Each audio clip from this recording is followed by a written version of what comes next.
You may believe you are tasting the original flavor of food. A piece of meat tastes like meat. A bowl of soup tastes like soup. Taste seems objective, like a biological pH meter placed inside your mouth. In reality, your gustatory nervous system is constantly having its sensitivity recalibrated. Not by sugar, not by salt, but by a molecule with a very specific structure, glutamate. Monosodium glutamate does not add a new flavor layer the way sprinkling pepper changes a steak. It changes how your tongue processes information. At just a few hundred milligrams, less than half a gram, lighter than a single cold tablet, it can make food taste richer without increasing the amount of food. So what is it about its chemical structure that causes such a strong neural response? The answer is not in food marketing. It is in molecular shape. Glutamate is an amino acid, meaning it contains both an amino group and carboxyl groups in its structure. At neutral pH, these functional groups carry negative charges, allowing it to interact effectively with receptor proteins on the tongue. The primary umami receptor consists of a protein pair known as T1R1 and T1R3, located in the membranes of taste cells. When glutamate approaches, it does not collide randomly. It fits into a binding site with complementary geometry, like a key precisely cut to match a lock. This fit triggers a conformational change in the protein, initiating a chain of electrical signals transmitted to the brain. This process unfolds in milliseconds. A millisecond is 1/1000th of a second, roughly 300 times faster than a blink.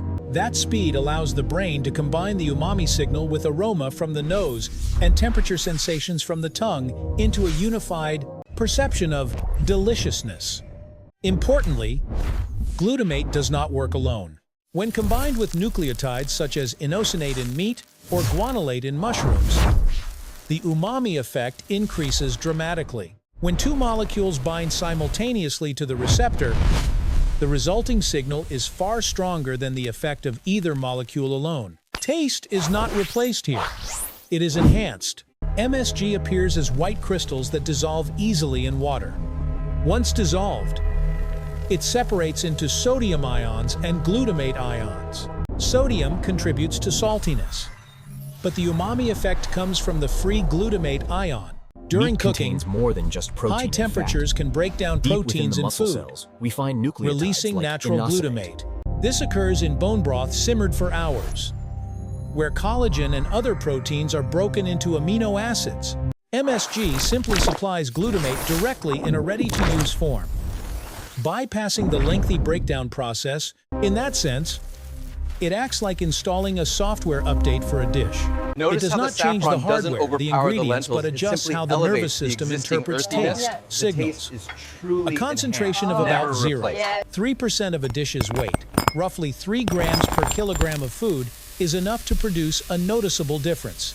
What is particularly significant is that natural glutamate and the glutamate in MSG are completely identical at the molecular level. There is no difference in spatial geometry or electrical charge. The tongue has no mechanism to distinguish between industrial origin and natural origin. It responds only to chemical structure. At this point, the idea of being tricked becomes more nuanced. If the molecules are identical, then what changes is not chemistry itself, but how we interpret information. The ability to detect umami is not accidental.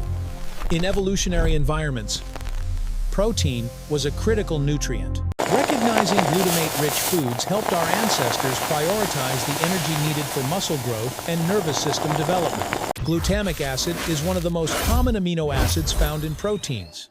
When food is cooked or fermented, proteins break down and release free glutamate, signaling that nutrients are ready for absorption.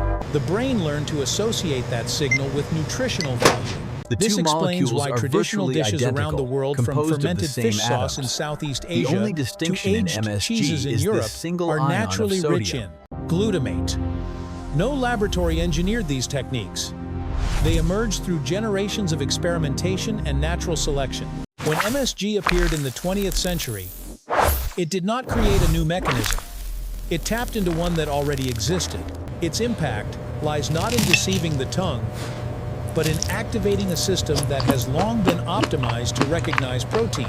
The difference between natural and synthetic forms here is about production, not structure.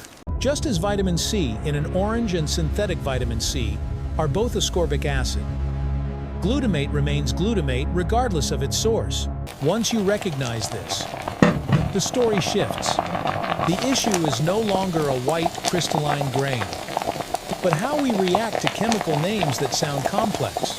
The next time you read MSG on a food label, you may recall the molecular structure precisely fitting into receptors on your tongue. The story of flavor is ultimately a story of shape, charge, and neural signaling. And if you wish to continue examining the hidden software inside the modern kitchen, many more molecules are still waiting under the microscope.